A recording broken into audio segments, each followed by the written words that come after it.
I want to welcome in a Pastor Blast. Today is Tuesday, July 16th, 96 degrees outside, so I'm glad I'm here in the air-conditioned office. This summer, our sermon series is about all things biblical. In June, we talked about biblical characters, and here in July, we're talking about biblical topics. Last Sunday, I preached on friendship, and so the Pastor Blast on the following Tuesday will mirror what was preached on Sunday. The Bible doesn't say a whole lot about friendship specifically, but what it does say is it's earthy, it's practical, and it's very sacramental. Meaning that friendships, loyal friends, are like bread and wine and baptismal waters.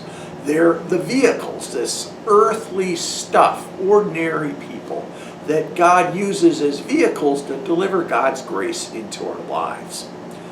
Growing up in my family, there was a lot of chaos. My parents got divorced when I was in middle school, a time of instability anyway. And because of the lack of stability at home, I turned to friendships. And I was gifted with support and grace and strength in this difficult time, a crucible in my life, especially Christian friends in my Baptist youth group. As an adult, I probably have more unbelieving friends than believing friends. I'm talking about truly close friends. And it's important to say that we need friends, even if we're married, even if we're surrounded by family. God's verdict from Genesis is it's not good for a person to be alone. You need friends.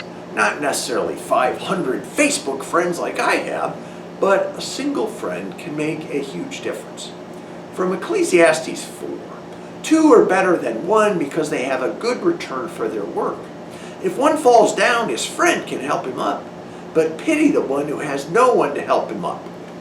You know, even Jesus needed friends. He had the disciples.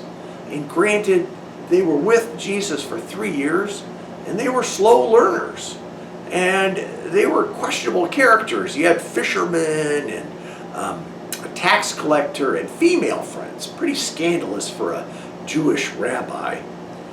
But even when they deserted Jesus, when he needed them most during Holy Week, around the crucifixion, Jesus kept his friends. He forgave his friends. He loved his friends. It has something to say to you and I and our friends. In the Old Testament, God has a couple of friends, Abraham and Moses. The biblical writers describe them as friends. Maybe even God needs friends. And maybe that's part of the message of the Trinity, testifies that we need those kind of intimate relationships. I'm convinced friendship is a gift from God. It reminds us that we are not alone. Give us feedback, encouragement, and they'll challenge us. Some special friends can really hold us accountable, but really good friends don't judge us at the same time. So it's a great gift, but it's also a responsibility. Maintaining friendships takes a lot of work. Sustaining communication, and when there is upheaval or difference, you've got to work to mend those fences. My best friend is a guy, Dave, who I've known since my high school basketball years.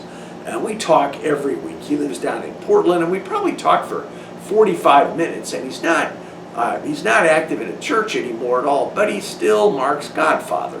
And he has really been a great gift. He is like my brother. And so we'll talk for 45 minutes every week. And he even talks to Mark, my son.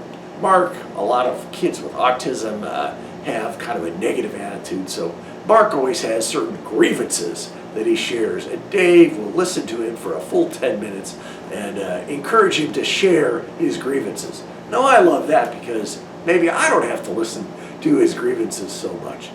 But another way that friendship has just blessed our family. Amen.